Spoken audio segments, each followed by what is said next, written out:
शुरू करें।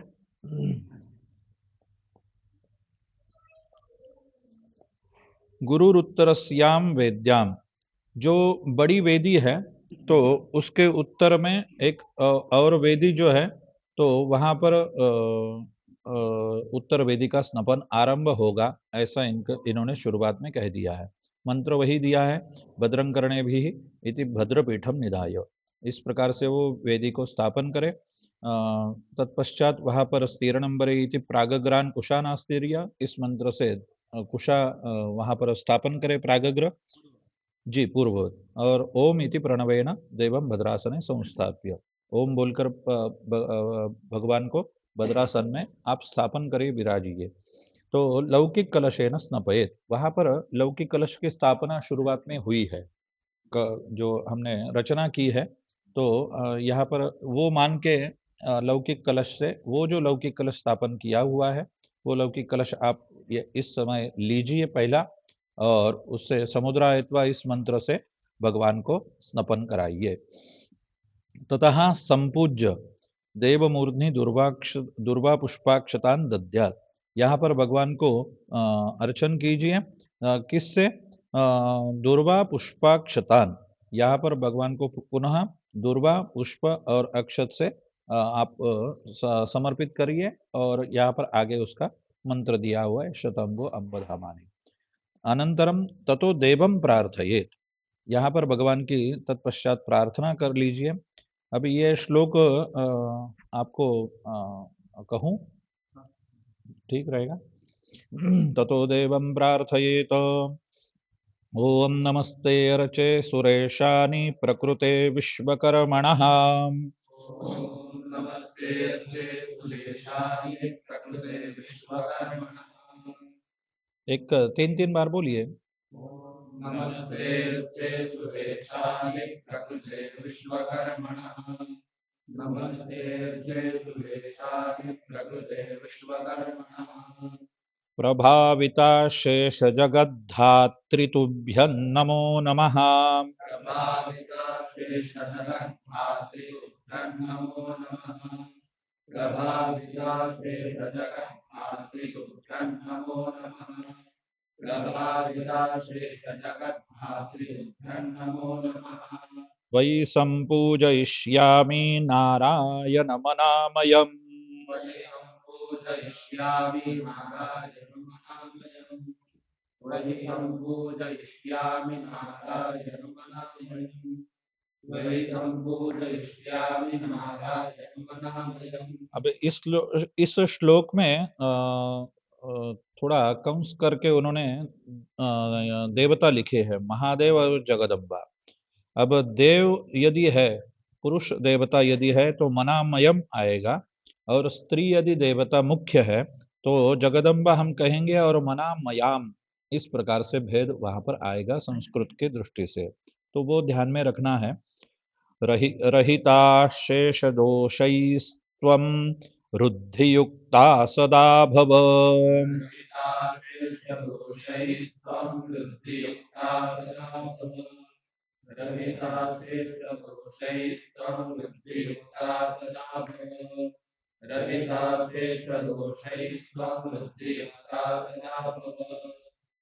इति प्रार्थ्य पूर्वं न बध्नं चेद अधुना देवदक्षिणहस्ते वितस्ते मात्रं हरिद्राक्तमूरणा सूत्रे। अब यहाँ पर पूर्व में हमने जलाधिवास के समय में यदि भगवान को कंकण बंधन नहीं किया हुआ है तो वो आप अभी बांध सकते हैं, ऐसा इन्होंने पर्याय इस यहाँ पर दिया हुआ है। यह पहले नहीं बांधा है तो आप अभी भगवान के दक्षिण हस्त में वितस्ति मात्र मने वितस्ति, आपको ज्ञात है वितस्ति का प्रमाण, वितस्ति मात्रम हरिद्राक्त मूर्णा सूत्रे, जो ऊन है वो ऊन को आप हल्दी कुमकुम हरिद्राक्त माने हरिद्रा से पूर्ण लेपन हो जाए, जैसे हम लेपन करते हैं हरिद्रा से, उस प्रकार से वो ऊन को आप हरिद्रा लेपन करिए, माने लगाइए अच्छे से, और वह कंकन जो है वो भगवान के सीधे हाथ में आप बांधिए। आगे मंत्र दिया हुआ है, इति मंत्रेण बध्नीयात्। आगे प्रार्थना है एक श्लोक का, सर्वदेवमयं शांतं परब्रह्म सनातनम। सर्वदेवमयं शान्तं परं ब्रह्म सनातनं सर्वदेवमयं शान्तं परं ब्रह्म सनातनं सर्वदेवमयं शान्तं परं ब्रह्म सनातनं त्वामेवालङ्करिष्यामि त्वं बन्धो भवते नमः। वामेवालङ्करिष्यामि त्वं बन्धो भवते नमः वामेवालङ्करिष्यामि त्वं बन्धो भवते नमः वामेवालङ्करिष्यामि त्वं बन्धो भवते नमः। यहाँ पे वंदो ऐसे मेरे पाठ में है अक्षय भाई, तो वंदो ठीक रहेगा कि वंद्यो योग्य है, क्योंकि इन्होंने द्यो लिखा है। ठीक, ये द्यो सही है। ठीक है, तो फिर वो सुधार आप कर लीजिए जी। त्वं वन्द्यो भवते नमः। जी जी। ततो द्वितीय पंक्तिस्थैर अन्तिमैश्चतुर्भिः समुद्र संज्ञति संज्ञप्तैः कलशैर्देवं स्नपयेत्। अब यहाँ पर दूसरी जो पंक्ति है उसमें अंतिम में जो 4 कलश समुद्र संज्ञक स्थापन किए हैं, तो वो कलशों का स्नपन यहाँ पर करना है, जिसके 4 मंत्र अलग अलग से दिए हुए हैं। जिसमें पहला है इदमापः, दूसरा आएगा समुद्र इदमापा की जगह ये ऋग्वेद का मंत्र आएगा, समुद्र ज्येष्ठा सलिला, तो ये मंत्र आएगा। तत्पश्चात समुद्रा दूर्मिर, जो अपना पूर्णाहुति के आरंभ में आता है अनुवाक में। तत्पश्चात है आप आपो देवी ही प्रतिगृह्णीत, यह मंत्र है। और या आपो दिव्या, हाँ, ये भी ऋग्वेद का मंत्र। इन्होंने पर्यायवाचक, सभी को एक पर्यायवाचक ऋग्वेद का भी मंत्र दिया हुआ है, जैसे यजुर्वेद का दिया है उसी प्रकार से ऋग्वेद का भी दिया हुआ है हर एक के विषय में। तो चारों इसी प्रकार से यदि कोई ऋग्वेदी विद्वान उपस्थित है तो वो ऋग्वेद का मंत्र का पाठ उस समय जो अपेक्षित मंत्र है उसका करे, और जो जो यजुर्वेदी विद्वान है वो यजुर्वेद के पाठ का वहां पर उच्चारण करे। यदि उपस्थित नहीं है तो लगभग अपने यजुर्वेदी भी बोल लेते हैं सभी मंत्र। जो ऋग्वेद के सामान्य पुण्यवाचन के जो मंत्र है, ये सब पुण्यवाचन में आए हैं ऋग्वेद के भी, तो ये वो भी बोल लेते हैं। लेकिन यदि कोई उपस्थित है ऋग्वेद विद्वान तो उन्हीं के द्वारा कहे तो वो उचित होता है। तो इस प्रकार से वहां पर उनके द्वारा ये मंत्रों का पाठ हम भी करें और वो भी करें। ततः प्रथम द्वितीय पंक्तिभ्यां पर्यायेन कलशान आदाय स्नपयेत्। अब यहाँ पर अंतिम में ये पंक्ति कौन सी आएगी? द्वितीय मतलब तीसरी और चौथी। द्वितीय पंक्ति के समुद्र समुद्र संज्ञक 4 कलश हो गए। तत्पश्चात ये तीसरी और चौथी पंक्ति, प्रथम द्वितीय पंक्तिभ्याम माने उसके उसमें पहली और बाद में फिर दूसरी। तो प्रथम द्वितीय पंक्तिभ्याम पर्याय माने एक पहला ऊपर का कलश लिया जाएगा, उसके बाद में शुद्धोदक के तौर पे नीचे की पंक्ति का कलश लिया जाएगा। इस प्रकार से 10-10 कलशों का वो स्नपन है। तो पहले उसमें मृत्तिका कलश, जैसे अपने प्रकृति के दृष्टि से विचार करें तो दोनों स्नपन में मृत्तिका का ही पहले कलश आया हुआ है, उसी प्रकार से यहाँ पर भी मृत्तिका कलश पहला लिया है। तत्पश्चात शुद्ध कलश है न, मतलब ये शुद्ध कलश नीचे की पंक्ति वाला, उसके नीचे जो पंक्ति रहेगी उसमें पहला जो कलश रहेगा वो कलश लेके, वो शुद्ध कलश लेके देवी रापो अपान्न पाद्यो, इस मंत्र से भगवान को स्नपन कराइए।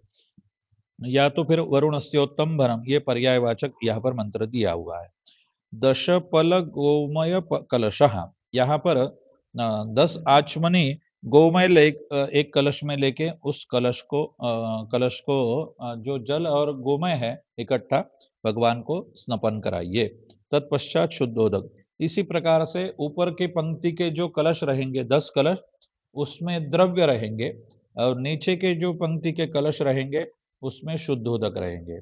तो इस प्रकार से एक द्रव्य का कलश, एक शुद्धोदक का कलश, इस प्रकार से भगवान को स्नपन कराना है, ये इन्होंने दिया हुआ है। तो उसके मंत्र और औषधियाँ वो सब वहाँ पर बताए हैं, द्रव्य उस प्रकार से लेने हैं हमको। हाँ हाँ, बिल्कुल बिल्कुल बिल्कुल बिल्कुल, हाँ हाँ। तो मतलब ये पल में समझ में आया किसी को? कोई शंका है इसमें? द्वादश पल, दश पल? नहीं नहीं, हाँ वो पल अलग है। वो अलग है। पल मतलब आचमनी जिसको कहते हैं हम, अब मराठी में कहते हैं पड़ी, पड़ी। तो जैसे हम ये संध्या की जो आचमनी होती है उसको भी पड़ी कहते हैं, और जो दाल परोसने वाली जो बड़ी होती है उसको भी पड़ी कहते हैं। तो वो पल से ही आया हुआ मराठी में शब्द है, अपभ्रंश होके पड़ी ऐसा हुआ है। तो पड़ी माने वो एक वस्तु स्वरूप है जिसका प्रमाण लेना है। तो पड़ी ये वस्तु स्वरूप है और उसमें जितना बैठता है वो प्रमाण है। तो मतलब द्वादश पल, दश पल ऐसा है। पूर्णाहुति में भी हमको अभी इसमें से इससे थोड़ा ध्यान आया इसलिए बता रहा हूँ। पूर्णाहुति में भी हमको कितना पल आज्य लेना है? 4 और आगे बोलो कारिका पूरी है ना कारिका स्थितिपूर्वेण चतुर्वार नहीं नहीं चतुर्वेण सृचौ श्रुचौ, केवलम श्रुचौ। अष्टम द्वादशम वा, अच्छा, उसकी कारिका भी है, जैसे अक्षय भाई बता रहे हैं उसकी कारिका भी है। तो सामान्यतः 12 पली जो है, मतलब 12 द्वादश पल, ये पूर्णाहुति के लिए प्रमाण दिया हुआ है। वो यदि संभव नहीं है तो फिर जैसे हमको हवन में जैसे कहा है कि अष्टोत्तर शतम, अष्टाविंशति, अष्टौ वा, ये जैसे न्यूनतम क्रम दिया हुआ है, उसी प्रकार से 12 पली, 8 पली, और या तो वो संभव नहीं तो 4 कम से कम लीजिए, ऐसा उन्होंने उस श्लोक है उसका, जैसे अभी अक्षय भाई बता रहे, तो वो श्लोक उसमें दिया हुआ है वो प्रमाण। तो उसके इसी प्रकार से आपको लेना है। और तत्पश्चात ये 10 हो गए। ततो देवस्य वस्त्रेण सम्मार्जनम, यहाँ पर भगवान को ये स्नपन होने, ये पंक्ति स्नपन होना हो जाए तो मतलब 10 द्रव्य के कलश, 10 शुद्धोदक, इस प्रकार से ये स्नपन पूर्ण हो जाए। तत्पश्चात ततो देवस्य वस्त्रेण सम्मार्जनम, यहाँ पर भगवान को आपको वस्त्र से पोंछना है। मंत्र भी वहां पर दिए हुए हैं, 2 मंत्र है। तो एक यज्ञ यज्ञ, एक प्रत्युष्टग्गो रक्षा। तो ये दोनों में मंत्र से या एक मंत्र से आप भगवान को पूछिए। तत्पश्चात है सुगंधि तैलेन अभ्यंजनम, यहाँ पर भगवान को जो सुगंधित तैल वहां पर उपस्थित होगा तो उसको अभ्यंजन माने पूरे शरीर को, भगवान के मूर्ति को आप लगाइए। त्र्यंबकम इति मंत्रेण, हाँ, लेपन करिए। तो ये त्र्यंबकम मंत्र जो है उसके लिए बोलिए आप। यवशाली गोधूम बिल्व चूर्ण ही उद्वर्तनम, यहाँ पर भगवान को ये जो चूर्ण लगाने को कहा है। जैसे हम स्नान के समय में दीपावली में उबटन लगाते हैं, उसी प्रकार से यहाँ पर भगवान को यव, यव माने जव, यव शाली, शाली मालूम है किसको कहते हैं? शाली माने जिससे चावल बनता है, चावल बनता है छिलके के साथ में जो होता है चावल, तो उसको हाँ उसको शाली कहते हैं। हाँ, तो उसको शाली कहते हैं।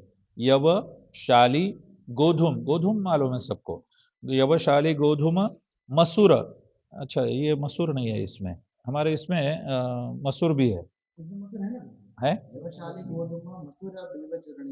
नहीं, फिर इसमें रह गया। हाँ, इसमें रह गया। अच्छा, मेरे भी पाठ में है। हाँ, गोधूम बिल्वा आ गया, इसमें मसूर, मसूर स्किप हो गया। हाँ, तो ठीक है। तो यवशाली गोधूम मसूर बिल्व चूर्णैः रुद्वर्तनम, चूर्णैर रुद्वर्तनम, विसर्ग आएगा तो ऊ हो जाएगा। तो यहाँ पे रफार दिया हुआ है इसलिए रुद्वर्तनम लिखा है। तो मतलब ये 4 जो है, यव, शाली, गोधूम, मसूर, ये जो है तो ये पिष्ट स्वरूप हो जाएंगे। और बिल्व जो है फल है, ये धान्य है, ये चार धान्य हैं और बिल्व जो है फल है।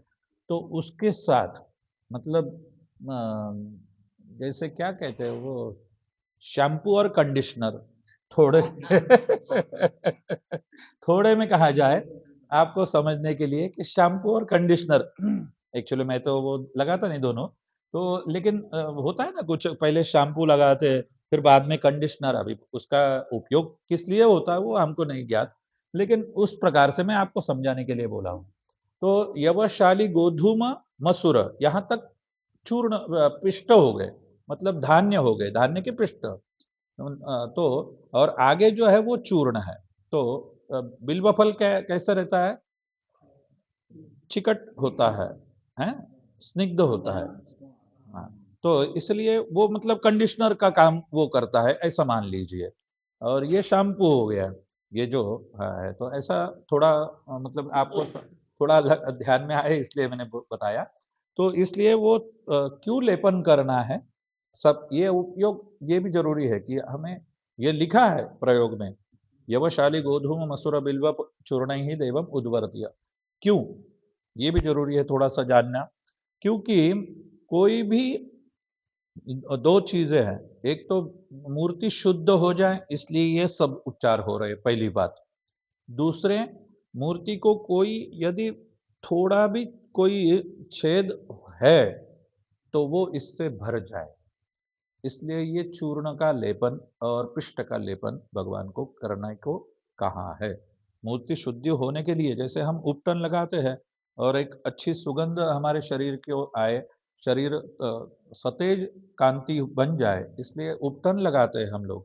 वो तो उद्देश्य उसमें है ही है, फिर भी उसमें एक दूसरा महत्वपूर्ण भी उद्देश्य है कि उसमें कोई भी छेद यदि है धातु में, कोई छेद ऐसे होते हैं कि हमको नहीं दिखते लेकिन हो सकते हैं, तो वो भी उससे भर जाए, ये भाव उसमें है। तो इसलिए ये लेपन आप मूर्ति को करिए, उसके लिए मंत्र दिए हुए हैं, वो मंत्रों का आप पठन करिए। तत्पश्चात आगे आता है यक्ष कर्दमेना अनुलेपनम, मतलब यक्ष कर्दम अनुलेपनम, ऐसे वो शब्द हो जाएगा जी। ठीक है अक्षय भाई जी। तो यक्ष कर्दम, अब यक्ष कर्दम किस किस को मालूम है, जरा हाथ ऊपर करिए।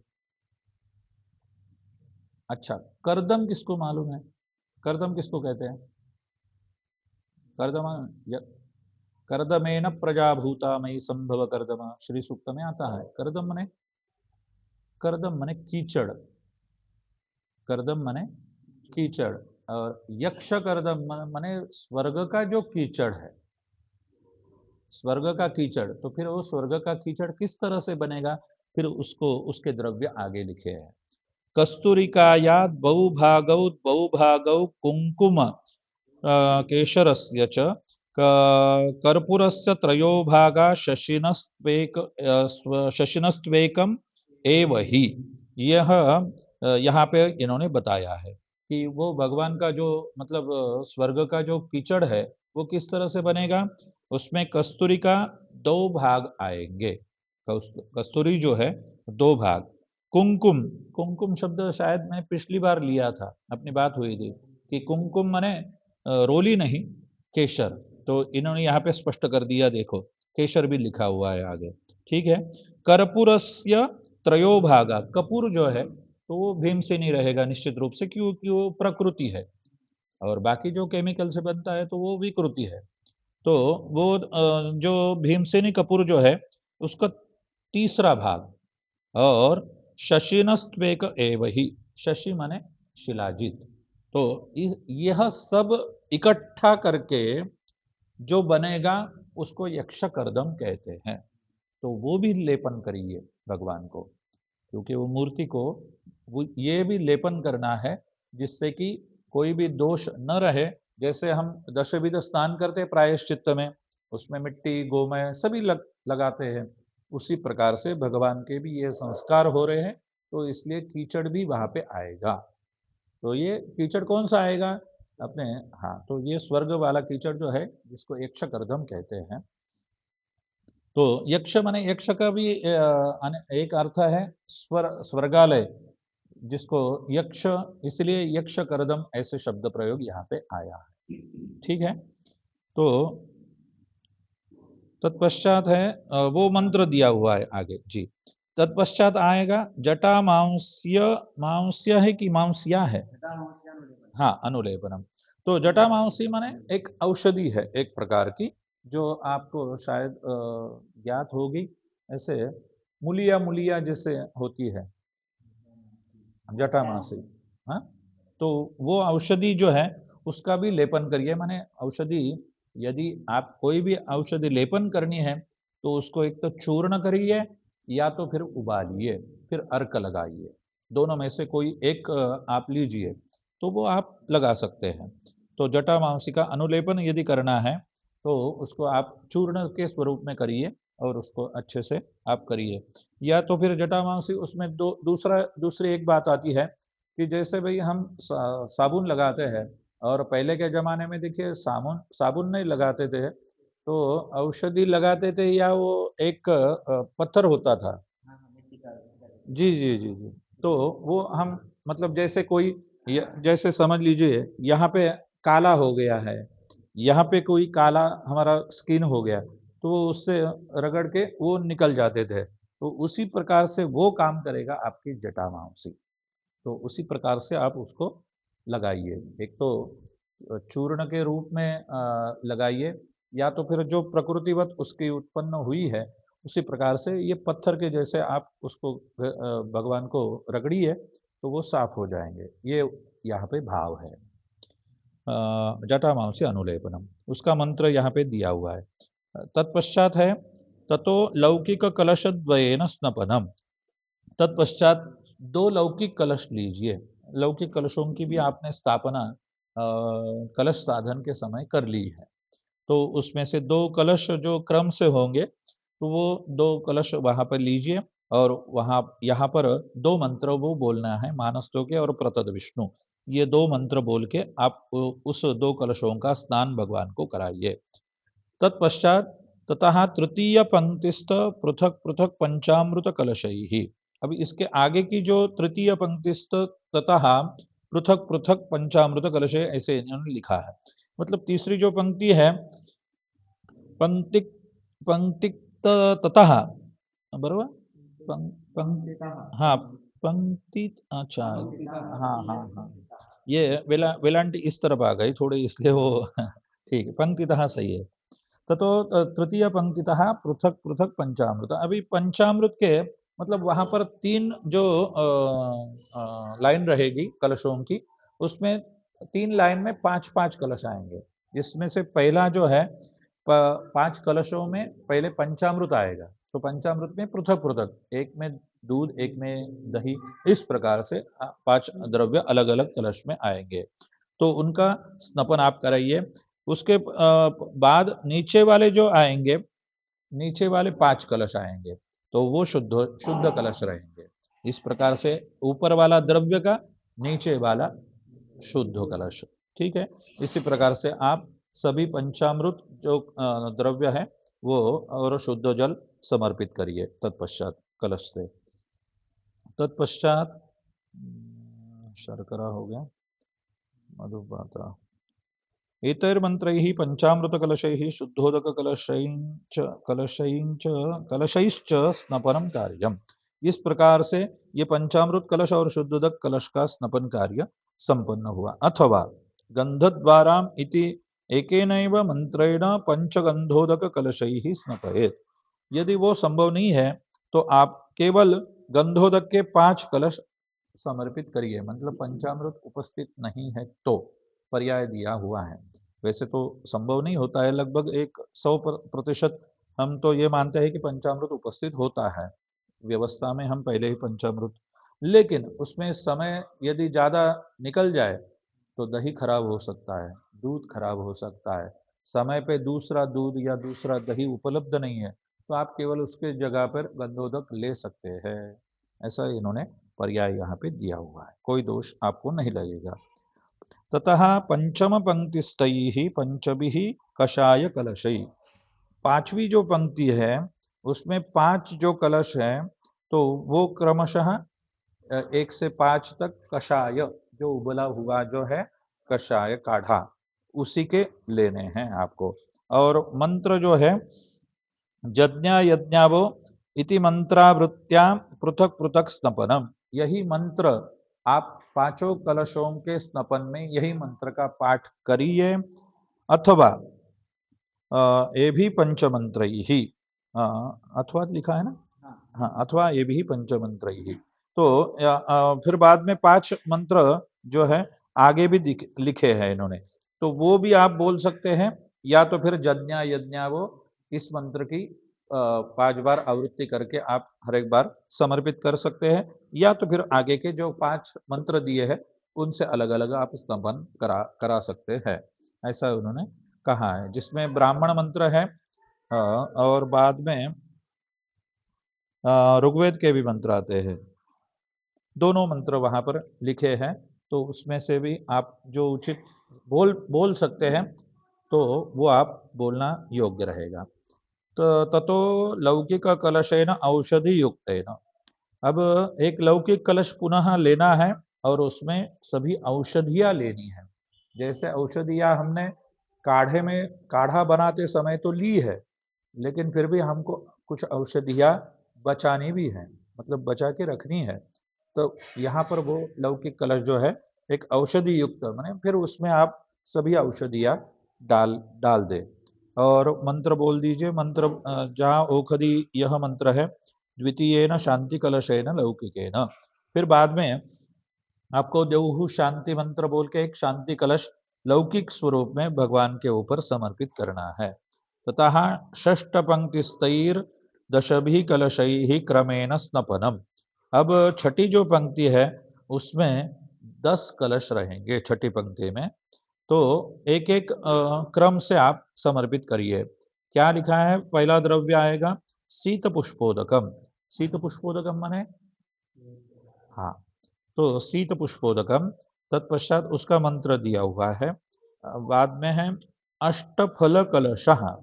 अष्टफल कलशः माने, हाँ, 8 8, हाँ हाँ हाँ। तो इसमें थोड़ा यदि समय है तो उसी कलश में एक एक अलग अलग जो फल के 8 प्रकार के फल के रस यदि निकाल के अलग अलग से रखे हैं, तो उसी कलश में हर एक में एक एक प्रकार का फल का रस डालना है, वो स्नपन कराना है, फिर से दूसरा लेना है, स्नपन कराना है। इस प्रकार से भी कर सकते हैं।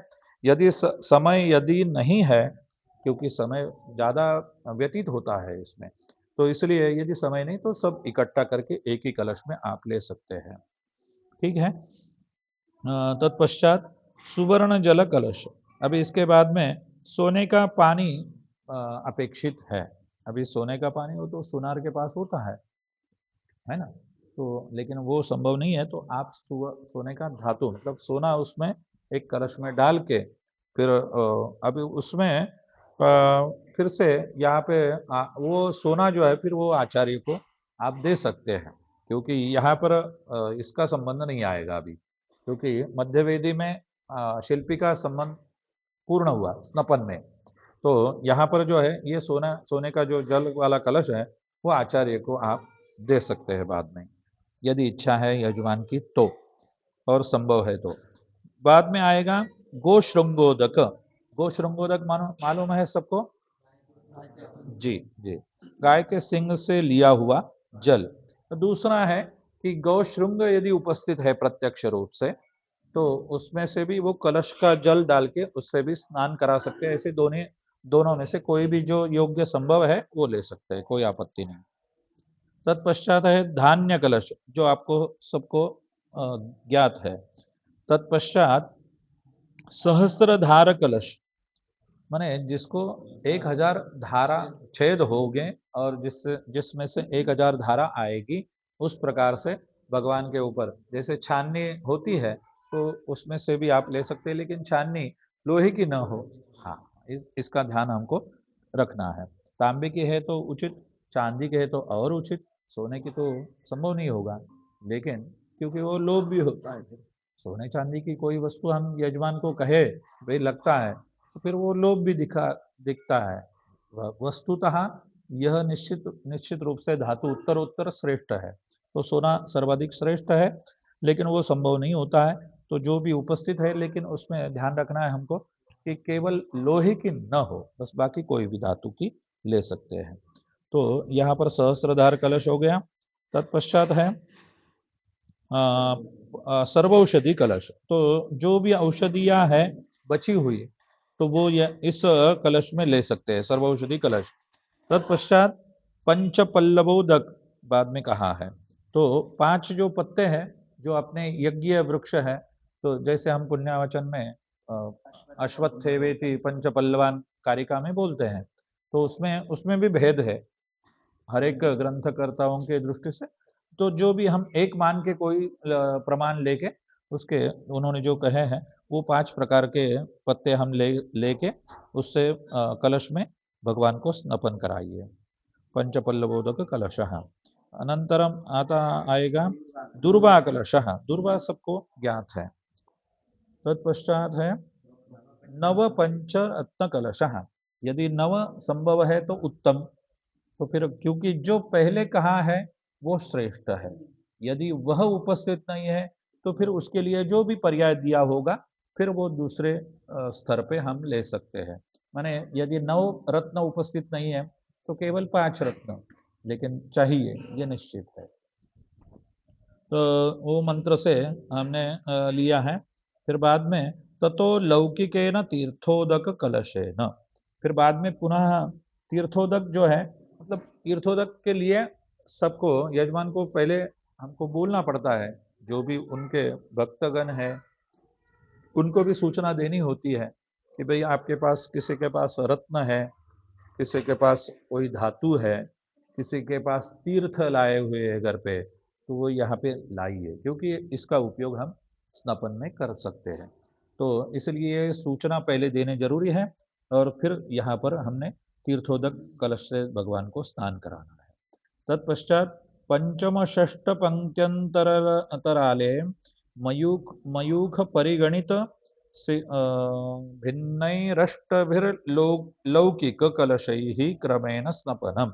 अब यहाँ पर पंचम षष्ठ पंक्त्यंतराले मयूख परिगणित, प्रतिष्ठा मयूख नाम से जो ग्रंथ है उन्होंने जो गणति की है, मतलब हम क्या कहते हैं गुजराती में गणत्री कहते हैं ना शायद, हाँ हाँ, तो उन्होंने जो उसका गणित किया हुआ है, तो उससे भिन्न अष्टभिर कलश, इसके अलावा 8 अधिक कलश यहाँ पर इस प्रकार से लीजिए जिसमें सभी में शुद्धोदक ही रहेगा और जिनके मंत्र अलग अलग है, तो वो 8 मंत्र यहाँ पे उन्होंने दिए हैं, लौकिक कलश जिनको कहा जाएगा। तो तत्पश्चात फिर वासुदेव्योक्त अष्टदश कलश निधानम कृतम चेत। ये आप वासुदेवी उक्त अष्टादश कलश निधानम कृतम चेत, यहाँ पर वासुदेवी जो प्रतिष्ठा वासुदेवी नाम का ग्रंथ है उसमें यह पद्धति है कि अष्टादश कलश जो है 18 कलश, तो वहां पर वो भी आप लीजिए और उनके उनसे स्नपन कराइए, वो भी लौकिक रहेंगे। और उनसे फिर वो जो पाद्य से लेकर भगवान के उपचार होंगे, ऐसे यहाँ पर कृति उन्होंने उपचार भी बताई है और कलश का स्नपन भी कराया है। यवपिष्टम, यहाँ पे फिर से पुनः यवपिष्ट आया है, कषाय आया है, बाद में पंचगव्य है। ये सब जो भी द्रव्य है उससे भगवान को उन्हीं के मंत्रों के द्वारा।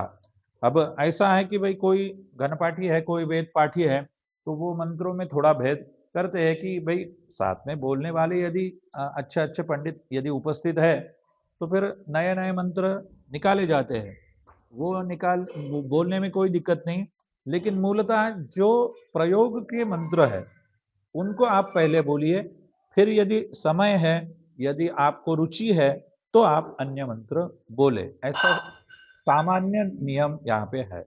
ये भी बात ध्यान रखने योग्य है। वेदि परितः स्थापित समुद्र संज्ञक अष्टवीर कलशै पूर्वादि क्रमेण देवं स्नपयेत्।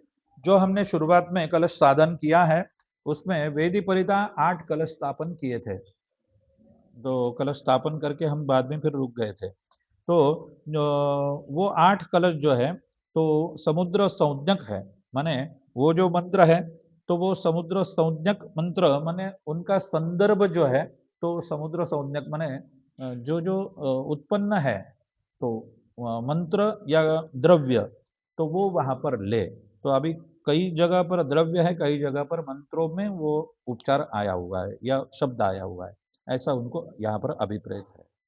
पूर्वादि क्रमेण देवम स्नपयेत, पहले पूर्व में पूर्व से आरंभ करें। पूर्व में है क्षारोदक, क्षारोदक माने, क्षारोदक माने मीत क्या होगा? हाँ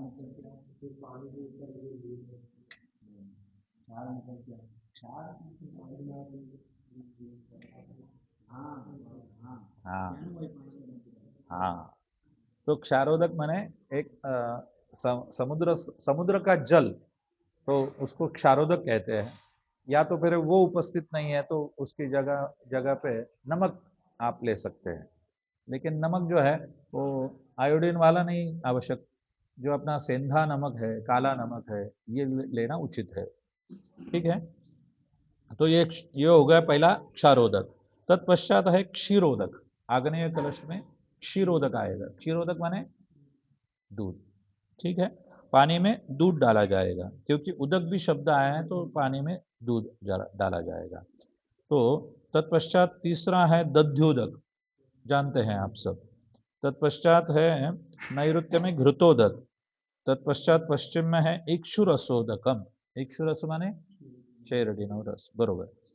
तत्पश्चात है वायव्य सुरोदकम, सुरोदक जानते हैं? सुरोदक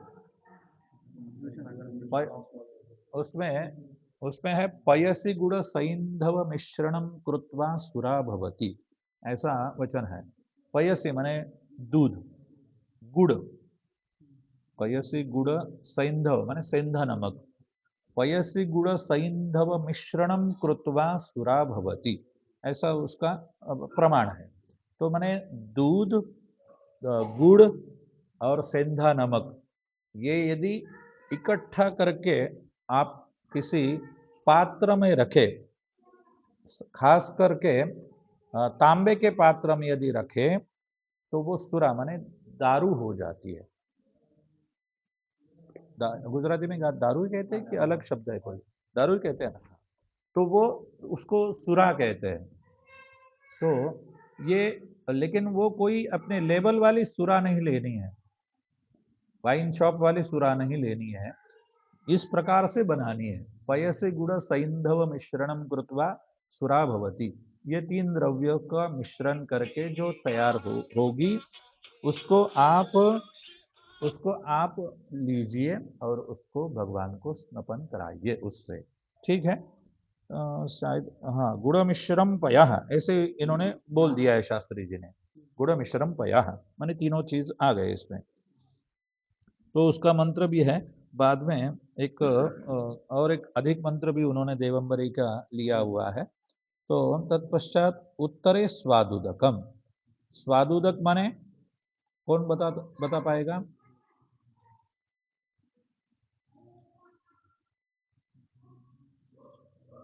नीत, स्वादुदकम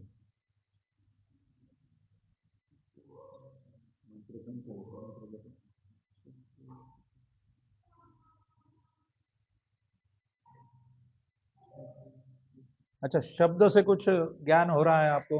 जैसे हमने कहा था कि कुछ चीजें जो होती है वो शब्द में छिपी होती है उसका अर्थ। हाँ, तो मतलब स्वादुदक, स्वादुदक माने उसमें दो होता है, एक तो अपना क्या कहते हैं उसको, मीठा जल, स्वादुदक माने मीठा जल, और दूसरा है स्वादुदक, हम इसको गुलाब के पंखुड़ियों को जो जल होता है गुलाब जल, तो वो भी ले सकते हैं, क्योंकि वो भी स्वादुदक है, स्वादुदक वो भी है। तो वो तो प्रकृतिवत स्वादुदक है, और प्रकृतिवत स्वादुदक हम गुड़ से भी ले सकते हैं, जो प्रकृति जिसमें प्रक्रिया नहीं की है, जिस पर प्रक्रिया नहीं की है वो मतलब जैसे आप जल में देसी गुलाब के पंखुड़ियाँ डाल दें या देसी गुलाब का फूल डाल दें तो वो भी आप चढ़ा सकते हैं। क्यों? प्रकृतिवत चाहिए। कोई भी चीज जो है वो तैयार की हुई, किसी अन्य ने तैयार की हुई नहीं चाहिए। करनी है तो हमको करनी है। जैसे यक्षकर्दम हमको बनाना है, सुरा हमको बनानी है, तो उसके द्रव्य का है। तो किसी अन्य ने बनाया हुआ कुछ नहीं लेना है, जो प्रकृतिवत है। तो बाहर से लाया हुआ, जैसे हम गर्भोदक आएगा आगे, तो गर्भोदक माने नारियल का पानी। यहाँ पंचामृत भी वो ब्लिंकिट से आता है, पता है आपको? नहीं। ऑनलाइन पंचामृत हाँ उसकी बोतल मिलती है। हाँ। अरे ये पहली बार सुना मैंने। अच्छा। अरे बाप रे, ओहो। देखो कितना मतलब मार्केटिंग कितना हो रहा है किस किस चीज का। अपनी चीजें सब जो है वो भी मार्केटिंग हो रही है आजकल। तो जैसे पंचगव्य भी आएगा, आ जाएगा। वो तो अर्क तो आता ही है पंचगव्य का। गौमूत्र अर्क तो निकला ही है पहले से, लेकिन अभी पंचगव्य हाँ होता नहीं है। मानते हैं, नाम देते हैं इसलिए मानते हैं। तो चलो ठीक है। तो अभी हाँ, अभी ये हो गया स्वादुदक, तो समझ में आ गया। तो आगे ईशान में देखिए आ गया ना, गर्भोदक माने नारिकेल, नारिकेल का उदक, नारियल पानी हम जिसको कहते हैं। तो इस प्रकार से 8 जो है वो वेदी परितः जो कलश स्थापन किए थे, उनमें ये सभी द्रव्य एक एक में डाल के अलग अलग से भगवान को स्नपन कराना है। ततो अंतिम पंक्तिस्तैर लोकपाल संज्ञकैर दश कलशैः स्नपयेत्। बाद में जो है अंतिम वाली जो पंक्ति है उसमें लोकपाल संज्ञक, लोकपाल संज्ञक माने लोकपाल कौन कितने हैं? पंचलोकपाल, बरोबर। और उनके जो है तो मूलतः लोकपाल जो है, हम जो पंचलोकपाल इनको कहते हैं, लेकिन मूल जो लोकपाल है वो 10 है। मतलब जिनको हम 10 दिक्पाल कहते हैं, तो वो लोकपाल है। मतलब सबके पालन करते हैं सब दिशा से। तो इसीलिए फिर दिशा कितनी है फिर? हाँ, तो मूल 4 दिशा है और 6 उपदिशा है।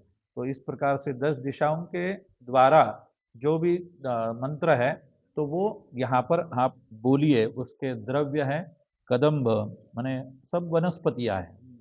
कदम्ब वृक्ष है, तत्पश्चात शाल्मली वृक्ष है, जम्बू वृक्ष है। इस प्रकार से उस वृक्षों के पत्तों से या चूर्ण से आप जल मिश्र करके भगवान को स्नपन कराइए। उसके अलग अलग उस दिशा के मंत्र दिए हुए सामने।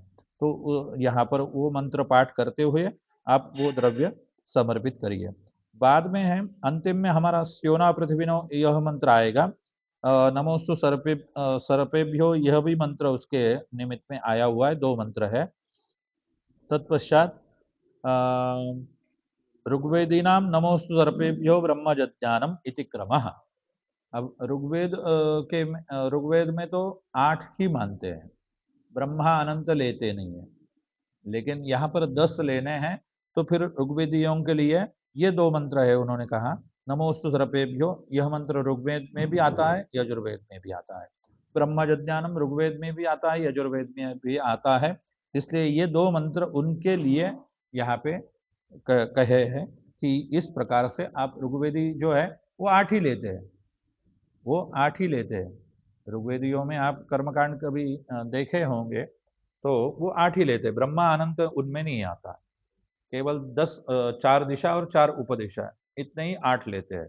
लेकिन अपने में ब्रह्मा अनंत भी आता है, तो इसलिए इनको उनके लिए ये 2 मंत्र यहाँ पे दिए हैं शास्त्र जी ने।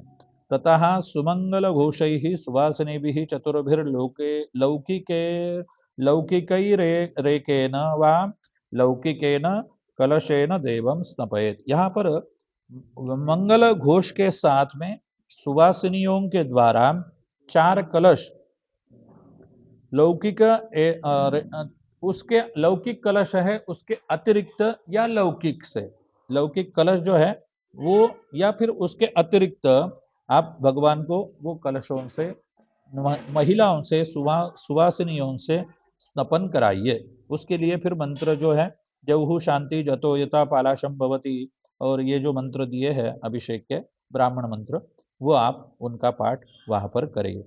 एवं देवम संस्नाप्य सम्मार्ज संशोध्य पूजनं कुर्यात्। यहाँ पर उन्होंने कहा है कि एवं देवम संस्नाप्य, इस प्रकार से भगवान को आप सभी कलशों से स्नान कराइए। सम्मार्ज माने पोछिए वस्त्र से, संशोध्य देखिए यदि कोई त्रुटियां है उसमें, फिर भी इतने स्नपन, इतनी औषधियों के द्वारा या लेपन के द्वारा हमने सब संपन्न किया है विधि, फिर भी यदि आपको कोई कहीं यदि छिद्र दिखता है तो उस मूर्ति को आप कैंसिल करिए, संशोधन करना है। संशोधन में यदि आपको वहां पर दिखाई दे कि भाई कोई छेद है, कोई क्रैक गया हुआ है, यदि धातु में कोई इस प्रकार से, क्योंकि ये सभी बहुत से अर्थ है, क्योंकि ये सब भगवान को ऐसे ऐसे अनेक अनेक उपचार जब कराए जाते हैं तो धातु के ऊपर कोई रिएक्शन तो नहीं आ रही है उसकी, ये भी देखना है। हाँ, कलर कलर के तो वो तो लौकिक बात है, कलर की नहीं, मूलतः धातु, धातु महत्वपूर्ण है। तो मतलब उसमें कोई छेद तो नहीं हो गया, क्योंकि इत्र का स्नान है ना, कस्तूरी से है, तो शिलाजीत है, ये सब कोई कोई चीजें इसमें गर्म होती है। ये सब औषधियों में कोई कोई चीजें गर्म है, कोई औषधि गर्म है, तो उसका कोई रिएक्शन धातु के ऊपर तो नहीं आई है, भगवान की मूर्ति के धातु के ऊपर, तो वो आप देखिए, कोई क्रैक तो नहीं गया है, रेखा तो नहीं हुई है, वो देख लिए। ये इसलिए ये शब्द प्रयोग यहाँ पे संशोध्य ऐसे इन्होंने कहा है। और तत्पश्चात पूजनम का कुर्यात, उसके बाद में योग्य है मूर्तियां सभी, तो फिर आप पूजन करिए। तो बाद में इन्होंने फिर ये कलशों के अन्य ये भी है, वास मयूखोक्ता कलशा 90 बताए हैं, वासुदेव्योक्ता 18 बताए हैं, लौकिका 16। मतलब इसमें जो लौकिक कलशों के जो बात है, तो लौकिक कलशों में मतलब यदि आप सहस्त्र कलश लेते हैं तो उसमें 90 जो है वो लौकिक आएंगे, और आप 108 ले रहे हैं तो उसमें 18 लौकिक आएंगे। और उसके न्यून प्रकार कोई लेते हैं आप, जैसे एकाशीति है, मतलब 81 लेते हैं, या चतुष्षष्टि है, वो जो 16 प्रकार है, तो उसमें कम से कम 16 तो आएंगे लौकिक, ऐसा इन्होंने कहा है। ततः सुगंधीना शीत वस्त्रेण देवम परिमृज्य संकलीकरणम, यहाँ पर भगवान को सुगंध द्रव्य जो होगा उससे लेपन करिए। शीत वस्त्रेण देवम परिमृज्य, मतलब सफेद वस्त्र से, स्वच्छ वस्त्र से भगवान को आप पोछिए स्नान करा के। बाद में प्रतिमांगानि स्पृष्टवा, भगवान के संकलीकरण करते हुए सभी प्रतिमा के अंगों को आप स्पर्श करिए, मतलब वह देखना चाहिए कि भाई मजबूत है कि नहीं, कोई दिक्कत तो नहीं आई है स्नपन से, ये भी जरूरी है। तो इस प्रकार से आप संकलीकरण करिए।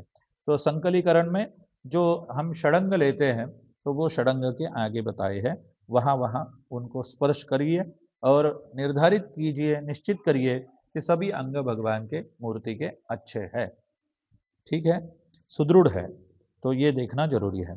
फिर बाद में विश्वतश्चक्षुरिति मंत्रेण दक्षिण हस्त तर्जनी प्रतिमा परतो भ्रामयेत, दक्षिण हस्त तर्जनी विश्वतश्चक्षुरिति संकलीकरण इस प्रकार से आप करिए। ततः पूजनम, बाद में आप पूजन करिए। फिर बाद में यहाँ पर एक श्लोक दिया हुआ है, तो वो श्लोक आपसे कहलवाऊंगा मैं। आवाहनम एहे हि भगवन् देव लोकानुग्रह काम्यया, एहे हि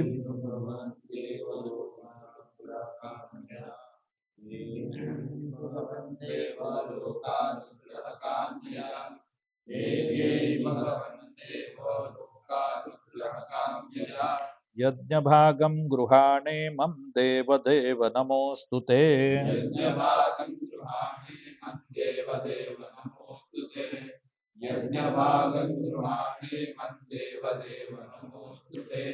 यज्ञभागं गृहाणे देव देव नमोस्तुते। इस प्रकार से भगवान का आवाहन इस पुराणोक्त श्लोक से हमको करना है। तो बाद में विरोधेर्थ स्वत्परत्वात् इति न्यायेन पद पदत्युक्त पूजनम व्युत्क्रमम परिवर्त्य क्रमेण पूजनम। अब अक्षय भाई क्या अर्थ होगा इसका? विरोधे विरोधेर्थ स्वत्परत्वात् इति न्यायेन पदत्युक्त पूजनम कुरु। मतलब जो मंत्र में, हाँ, या तो फिर ऐसा मंत्र में जो उपचार आता है, जिस मंत्र में जो उपचार आता है वो मंत्र आप वहां पर ले सकते हैं। जैसे पाद्य के लिए एतावानस्य महिमा, यह मंत्र सामान्य रूप से पुरुष सूक्त में अपने जो 16 उपचार है उसके जो 16 मंत्र है। तो दूसरे जैसे देवी रापो अपान्न पाद्यो व उर्मेरे हविख्य इंद्रियावान, ये पाद्य को आप ले सकते हैं। अर्घ्य के लिए जैसे त्रिपाद ऊर्ध्व है, तो उसी प्रकार से हस्त आधाय, तत्पश्चात सीनी वाली सुख पर्दा, यह जो मंत्र मतलब जिसमें वो पद आया हुआ है, तो वो मंत्र उस उपचार के लिए हम ले सकते हैं, ऐसा यहाँ पर उन्होंने स्पष्ट कर दिया है। जी जी जी। ततः अभी इसके पहले का संकलीकरण हुआ। ततः सुगंधिना शीतवस्त्रण देवं परिमृज्य संकलीकरण। अभी आया प्रतिमांगानि स्पृष्ट्वा, और जो 6 संकलीकरण के अंदर। जी जी जी, ठीक है। तो फिर हुआ विश्वतश्चर्य मंत्रेण दक्षिण हस्त तर्जनी प्रतिमा परितो भ्रामयि इति संकलीकरण। हाँ, तो ये संकलीकरण के दो भाग है। मतलब जी, पंचांग से भी कर सकते हैं, या केवल विश्वतश्चक्षुरुत से भी करते हैं। ये दोनों पद्धति है, लेकिन यहाँ पे इन्होंने दोनों कहे हैं कि दोनों आवश्यक है। हाँ, दोनों आवश्यक है, ऐसा इनका शास्त्री जी ने निर्णय दिया हुआ है। क्योंकि उसमें मतलब जब पर्यायवाचक या फिर ऑप्शन में जब जाएंगे तो हम पंचांग से भी कर सकते हैं संकलीकरण, या केवल विश्वतश्चक्षुरुति इति मंत्र, एक मंत्र से भी संकलीकरण हो सकता है अन्य स्थान पर। लेकिन यहाँ पर दोनों आप करिए, पंचांग और विश्वतश्चक्षुरुति संकलीकरण, ये सब आप यहाँ पे करिए, ऐसा इन्होंने कहा है। तो पश्चात तो मतलब अभी जो मंत्र इन्होंने कह दिया है कि वहां पर उस मंत्र का, जिस मंत्र में वो उपचार का पद या कोई संदर्भ आया हुआ है, वो मंत्र आप उपचार में ले सकते हैं। कोई इन्होंने निर्बंध उस पर नहीं दिया है कि भाई पुरुष सूक्त से ही करिए, श्री सूक्त से ही करिए, या अन्य रुद्र सूक्त से ही करिए, ऐसे कोई निर्बंध यहाँ पे नहीं दिया हुआ है। तो अन्य अन्य मंत्र यहाँ पे है, क्योंकि आगे भी आते, देखिए पुरुष वेदज्ञ, ये पाद्य को हो गया, हिरण्यवर्णाम अर्घ्य को हो गया, ततो विराड आचमनीय, मतलब व्युत्क्रम भी हो गया। तो मतलब एक पुरुष सूक्त है, एक श्री सूक्त है, इस प्रकार से व्युत्क्रम से भी ले सकते हैं। तो ऐसा भी इन्होंने कह दिया है, स्पष्ट कर दिया है, और वो भी उसी प्रकार से भी पूजन यहाँ पे इन्होंने दिया हुआ है। तो उस प्रकार से आप करिए। तत्पश्चात स्नान वस्त्रम नैवेद्यादि शिल्पिने दद्यात्, स्नान वस्त्र जो है वो, और भोग जो है वहां पे रखे हुए भोग जो है, और स्नान वस्त्र, यह शिल्पी को आप प्रदान करिए, ऐसा इन्होंने स्पष्ट कर दिया है। ततः सामधेनि कल्पेन देवम स्तुवीत, यहाँ पर सामधेनि कल्पेत, अभी अपने संयोग से अपने यहाँ पे अभी पिछले महीने से 1.5 महीना हो गया शायद, हाँ, तो सामवेद का पारायण हो गया। तो सामवेद की जो गान पद्धति है, क्योंकि सामवेद में 2 पद्धति है, एक गान है और एक प्रकृति है, तो मतलब दोनों पद्धति से सामवेद पूर्ण होता है। तो यहाँ पर सामधेनिवत, मतलब सामवेद की जो स्तुति जिस प्रकार से बोली जाती है, उस प्रकार से आप मंत्र बोलिए। तो कौन से मंत्र बोलने हैं? तो पुरुष सूक्त ही बोलना है, लेकिन इस प्रकार बोलना है। किस प्रकार? ओम ह्रीं ओम भूः ओम भुवः ॐ स्वाहा। ॐ सहस्रशीरिखा पुरुखः सहस्राक्षः सहस्रपात् स भूमिं सर्वतः स्पृतवात्यतिष्ठद्दशाङ्गुलो। अब यह मंत्र जो है पहला, यह 3 बार इस प्रकार से बोलना है। ठीक है, 3 बार यह मंत्र बोलने के बाद में फिर इसी प्रकार से ओम पुरुष एवेदग्ं सर्वंजद्भूतं यच्च भाव्याम्, इस प्रकार से यह मंत्र बोलना है हमको यहाँ तक, सप्तास्या तक। और तत्पश्चात जज्ञेन जज्ञम जो मंत्र आएगा अंतिम में 16वां, तो वो भी हम 3 बार बोलेंगे। इस प्रकार से ओम यज्ञेन यज्ञमयजन्त देवास्तानि धर्माणि प्रथमान्यासन् ते हनाकं महिमानः सचन्त यत्र पूर्वे साध्याः सन्ति देवो यज्ञेन यज्ञमय। अभी अंतिम पद जो है आगे के पहले पद में मंत्र में जोड़ लेना है। तो इस प्रकार से बोलना है हम। संति देवाः, यह समाप्ति हो गया। तो संति देवो पुनः ओम यज्ञेन यज्ञमयजन्त, दूसरी बार भी उसी प्रकार से संति देवो यज्ञेन यज्ञमयजन्त। और उसमें उत्तरोत्तर थोड़ा हमारी जो आवाज है वो भी हम बढ़ा सकते हैं।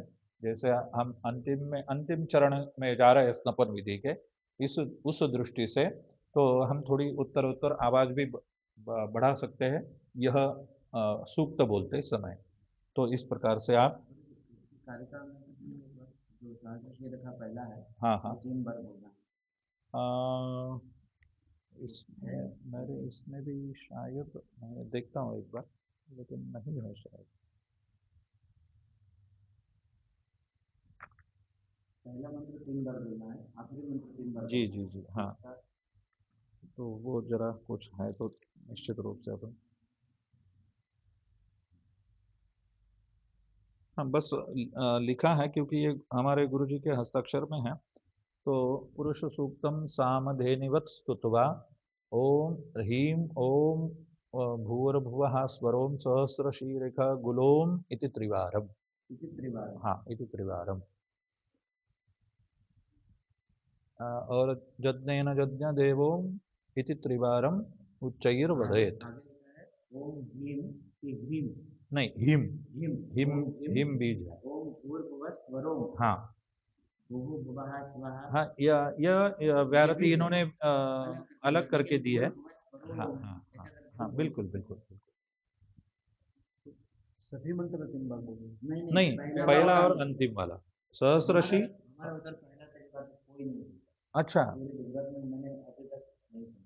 ओह अच्छा आखिरी 3 बार बोलते। अच्छा, नहीं पहला भी है और तीसरा अंतिम वाला भी है।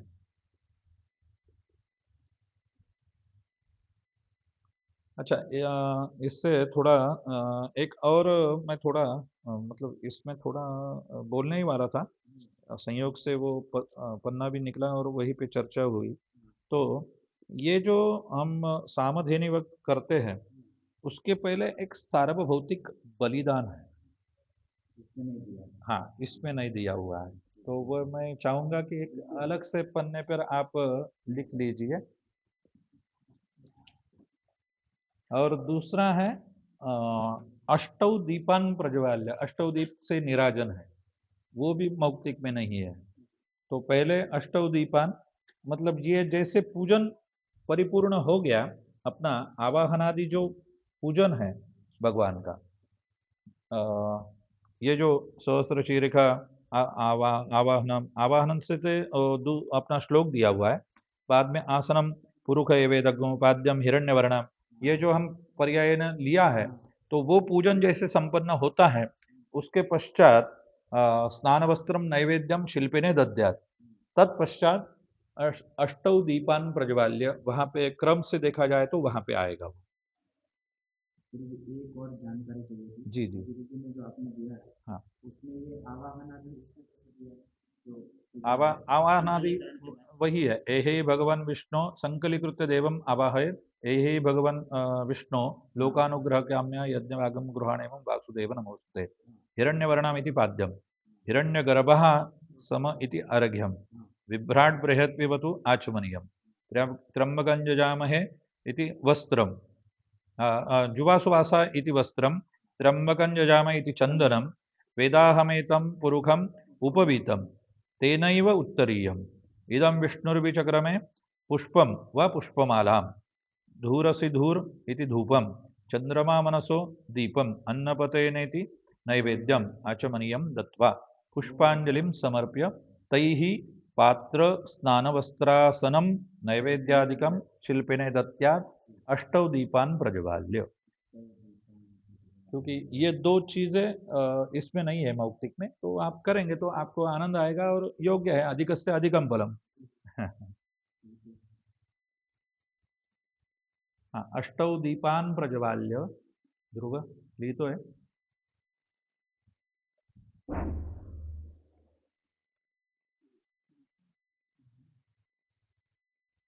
अष्टौ दीपं प्रज्वाल्य। हाँ, नीराजनं कुर्यात्।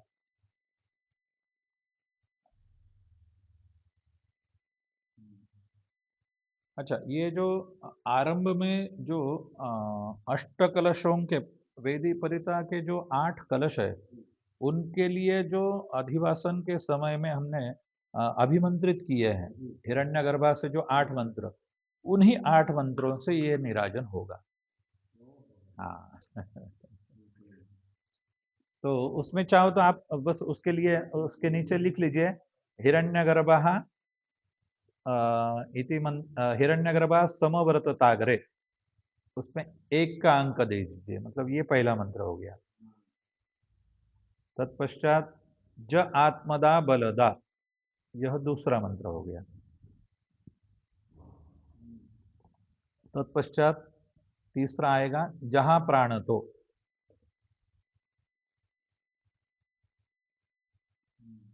तत्पश्चात चौथा मंत्र है जैसे तीसरा लिख लिए। हाँ, जहां प्राण तो निमिख तो चौथा मंत्र है जस्ते में हिमवंतो।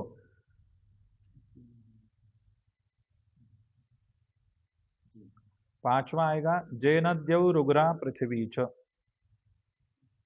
जेनद्यौ रुग्रा पृथ्वी च।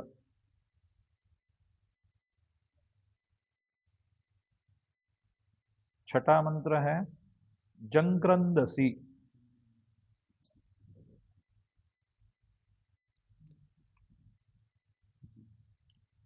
और सातवां मंत्र है आपोह जद बृहतिर्जश्चिदापः। अब यहाँ पर सातवां मंत्र इतना ही दिया हुआ है, लेकिन अपने संहिता में पूर्ण मंत्र है वो, लेकिन इनको या इतना ही अभिप्रेत है, इसलिए इन्होंने उतना ही दिया है, आपोह जद बृहतिर्जश्चिदापः, इतना ही दिया है, लेकिन अपने संहिता में वो पूर्ण मंत्र है। और अंतिम वाला 8वां मंत्र है जश्चिदापो महीना, महीना ही है बरोबर। इस 8 मंत्रों से वंशपात्रे, हाँ ये निराजन हो गया 8 मंत्रों से। तत्पश्चात लिखा है वंशपात्रे पंचवर्णोदनेन। ये उत्तर वेदी का जो दिक्पाल है जी, अष्टकलश, हाँ इसके मंत्र। हाँ हाँ। और इसके बाद में वंशपात्रे पंचवर्णोदनेन, वंशपात्र माने अपने जो बांस का जो आएगा जी, तो उसको वंशपात्र कहते हैं। तो वंशपात्र पंचवर्णोदनेन, उसके ऊपर भात रखिए, जो बांस की कटोरी टोकरी होगी उसमें भात रखिए। भात जो है मानुष मात्र प्रमाणम, ऐसा शब्द प्रयोग आता है, इसमें नहीं है, लेकिन भात जहां भी है कम से कम मानुष मात्र प्रमाणम, व्यक्ति को खाने के लिए जितना चाहिए उतना बलिदान में देना चाहिए, ऐसा नियम है। अपन तो पायस बलिदान में थोड़ा थोड़ा थोड़ा थोड़ा देते हैं। तो हाँ। तो जी, तो वंशपात्रे पंचवर्णोदनेन, तो वो जो भात लिया हुआ है आपने कम से कम मानुष मात्र प्रमाण और पंचवर्ण ध्वनि, तो उसमें 5 रंग बनाइए, 5 कलर उस पे डालिए। कौन कौन से? हल्दी है, कुमकुम है, गुलाल है, अबीर है और बुक्का, जो काला अबीर भी कहते हैं, काला अबीर कहते हैं ना? हाँ, काला भी नहीं, फिर सफेद। अच्छा, और ये का बुक्का बुक्का काला। बुक्का ही बोलते हैं हाँ, ना? हाँ, तो नहीं कई कई जगह पे हिंदी में हम सुनते हैं कि काला अबीर। अभी मैंने मतलब काला अबीर कैसे भाई भाई, हमने कहा कि भाई हाँ, चलो बोलते होंगे, हमने भी मान लिया बोलते हैं। तो इसलिए तो ये जो 5 जो है वर्ण, ये उस पे आपको डालने हैं, 5 वर्ण। पंचवर्णोदनेन देवस्य नीराजनम कारयित्वा। अब यहाँ पर देवस्य नीराजनम कारयित्वा क्यों लिखा है? क्योंकि ये भगवान की दृष्टि उत्तरण करनी है। वो जो भात है, वो पंचवर्णोदन जो भात है, उसको भगवान की दृष्टि उत्तरण करनी है। हम दृष्टि निकालते हैं ना, जैसे हमारी माता जी या दादी जी पहले नजर उतारते हैं, बस बस उसी प्रकार से वो भाव यहाँ पर है। और वो वहां पर फिर 7 बार 11 बार जो भी विषम संख्या है, आप वो उतारिए यजमान और यजमान पत्नी के द्वारा।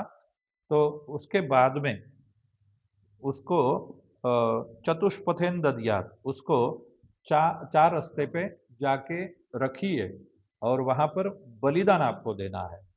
तो क्या कहना है, हाथ में जल लेना है आपको और वो बलिदान का जो मंत्र है वो आप लिख लीजिए। रुद्राय चतुष्पथे दद्यात् इतना लिख लिए पहले। वंश पात्र, अच्छा उसके पहले वंश पात्र लिखा, पंचवर्णोदनेन देवस्य नीराजनम कारयित्वा। पंचवर्णोदनेन देवस्य, फिर वो अष्ट कलश भी उसमें रखना है। हाँ, वो अष्टादीप निराजन नहीं पहले वो हो गया। वो पहले हो गया। निराजन का मंत्र हो हाँ, जाएगा। वो बाद समंत्र, में वंश वो पात्र प्रत्यक्ष निराजन हो गया। हो गया। और यहाँ पर ये जो निराजन कारयित्वा माने नजर कारयित्वा होने नजर के बाद। नजर उतारनी है। तो बाद में फिर यहाँ पर सार्वभौतिक बलि, हाँ, सार्वभौतिक बलिदान, हाँ। ऐसा। तो जो वो ओदन वाला था, पंचवर्ण ओदन, हाँ वही, वो अभी अभी सार्वभौतिक हाँ बलि। हाँ, वो वहां पर उतारना है एक 7 बार विषम संख्या में जो भी है। हाँ, नीचे से ऊपर से नीचे, ऊपर से नीचे विषम संख्या में। और फिर बाद में उसको चौरस्ते पे रखना है। और चौरस्ते पे रखने के बाद में हाथ में जल लेना है।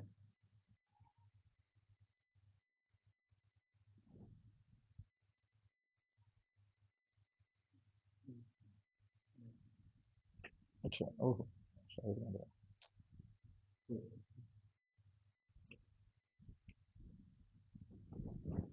ठीक है, आ गया। हाँ, तो उसको, उसका जो बलिदान का ये दिया हुआ है, तो वो मैं आपको बोलता हूँ, वो लिख लीजिए। ओम नमो रुद्राय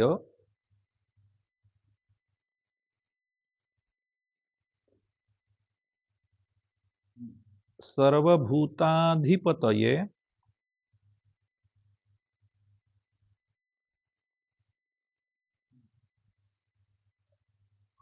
लिख लिए। दीप्त शूलधराय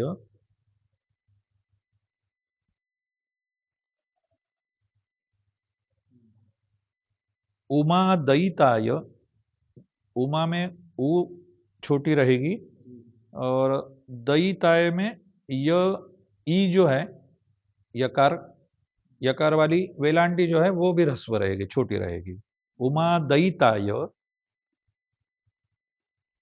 तत्पश्चात विश्वाधिपतये, वी और धी की जो विलांटी है वो भी पहली रहेगी, छोटी रहेगी। विश्वाधिपतये, बोलते हैं उसके हिसाब से लिखना है, ऐसा गुरु जी को बोलना नहीं चाहिए, है ना। विश्वाधिपति बोले तो चल जाएगा, है ना? वो उनके लिखना है। फिर भी हाँ, नहीं, त्रुटि न हो उनकी, इसलिए थोड़ा वो भी कह रहा नहीं, हूँ। उनको आदत वो नहीं पता नहीं, नहीं, हाँ। गुजरात में वो थोड़ी समस्या है। तेल लगी और जी जी, ऐसे वैसे लिखा है, वो पता क्योंकि आप जैसे पहला साल उच्चारण कर रहे हैं। पहला साल करंट का उसी में जाता है। नहीं होता है। और ये मतलब गुजरात में थोड़ा कम होता होगा, लेकिन आप यूपी एमपी में बहुत अधिक है। बहुत बहुत। अधिक है। ब ब ब बोलना स श भेद ही नहीं समझते हैं। ब ब ब बोलते हैं हाँ हाँ कृष्ण देना हाँ हाँ, मतलब ये भेद कुछ है उसमें, और अर्थ, शब्द से अर्थ और अनर्थ हो सकता है, ये मानते ही नहीं वो।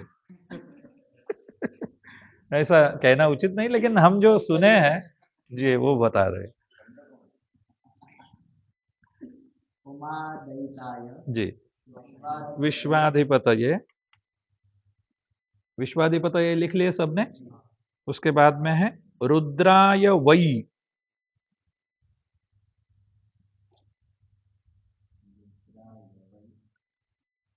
नमो नमः।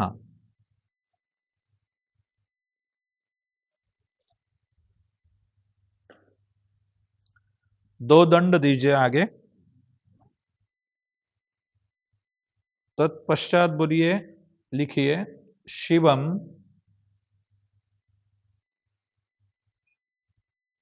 अगरहितम। अगरहितम, अगरहितम हाँ ह में, अगरहितम हाँ घ है ना घर का घ नहीं, अग ग है, हाँ, गर्हितम गर्हितम गर्हितम, हाँ, अगर अगरहितम, शिवम अगरहितम कर्मास्तु स्वाहा। पुनः दो दंड दे दीजिए। तो ये बलिदान मतलब इससे आप जल छोड़िए पंचवर्णोदन के ऊपर चौरस्ते पे जाने के बाद में।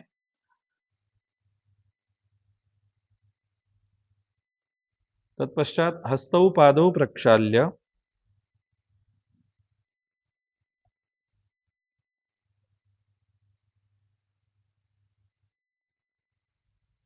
मंडपे आगत्य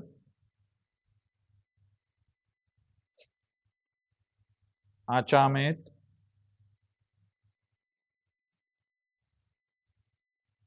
देवं गंधाधिभिः संपूज्य, देवं गंधादिभिः संपूज्य। और इसके बाद में फिर सामधेनिवत जो पुरुष सूक्त का पाठ है, वो फिर जैसे बताया उस प्रकार से आपको करना है। यहाँ तक का ये थोड़ा विशेष थे दोनों जी। अच्छा, इसके बाद में यज्ञेन यज्ञम इत्यभिमामृचम मध्यस्था स्वरैर ब्रूयात। ठीक है, पद्धति ऐसी भी है ना कुछ बोलने की एतावान से हो गया कि देवो कृपा वही है हाँ हाँ हाँ, जी जी जी, हर एक में ओम बोलना ही है आरंभ, लेकिन समाप्ति में मंत्र जो है, जैसे अभी तीन ये हो गए, सहस्र शीर का गुलोम हो गया, गुलोम के बाद में आएगा पुरुष एवे, पुरुष एवेद सर्वं यद्भूतं यच्च भाव्यम् उतामृततपस्ते शानो जदन्ने नातिरोहतो एतावानस्य महिमा। इस प्रकार से हर एक में अंतिम में ओम बोल के फिर आगे का मंत्र भी जोड़ लेना है, इसी प्रकार से। हाँ, अभी उसमें थोड़ा अपन यजुर्वेद के पद्धति से बोलते हैं, तो जैसे नग्गु की जगह पे हम नम, वो मतलब ऋग्वेद वाले बोलेंगे, या सामवेद में पता नहीं अब उच्चारण कैसा है, तो वो थोड़ा भेद हो सकता है, लेकिन हम अपने यजुर्वेद के पद्धति से ही मंत्र बोले, लेकिन सामवेद की तरह बोलना है, बस इतना ही भेद, वो उचित रहेगा। क्योंकि फिर उनके प्रकार से बोलने जाएंगे तो फिर हम गड़बड़ा जाएंगे। तो उससे अच्छा है कि मंत्र जो है अपने ही पद्धति से यजुर्वेद के नियम से बोलिए, याज्ञवल्क्य की शिक्षा के अनुसार, और फिर बस केवल उनके गायन सामवेद का आधार लेके बोल। जी जी। तत्पश्चात है जलमादाय स्नपन कर्म सांगता सिद्ध्यर्थम। अच्छा, यहाँ पे फिर अभी ये स्नपन की सांगता हो गई। स्नपन कर्म सांगता सिद्ध्यर्थम ब्राह्मणेभ्यो दक्षिणां दास्ये प्रतिमासु अर्चा शुद्धि पूर्वकम देव दिव्य कला, देव दिव्य कला तेजोभिवृद्धये कृतेन स्नपन कर्मणा सपरिवारः स्थाप्य देवः प्रीयताम्। स्नपन विधावन्येपि भेदा ग्रहीतुं शक्यन्ते। अभी यहाँ पर इन्होंने ये भगवान को स्नपन के बाद में ब्राह्मणों को कुछ दक्षिणा देना चाहिए, ऐसा भी कहा है। तत्पश्चात इन्होंने जो भी कर्म किया है वो स्थाप्यमान जो मुख्य देवता है सपरिवार उनको समर्पित किया हुआ है। इस प्रकार से स्नपन विधि यहाँ पर हम पूर्ण किए हैं लगभग पहले सत्र में। तो अभी दूसरे सत्र में अपन थोड़ा उर्वरित जो विषय है थोड़ी उस पे भी चर्चा करेंगे। और जैसे अपने वास्तु के जो षडावती की जो बात हुई थी उसको भी थोड़ा सूक्ष्म रूप से परीक्षण करेंगे। और बाद में जो भी अन्य कोई विषय है या तो फिर कोई चर्चा है या कुछ है तो वो थोड़ा रखेंगे, कोई दिक्कत नहीं। मतलब स्नपन विधि हमको लगा था कि आज का पूर्ण दिन निकल जाएगा, लेकिन पहले सत्र में संपन्न हुआ है तो दोपहर का सत्र अपने पास है, तो थोड़ा चर्चा सत्र भी रखेंगे अपन।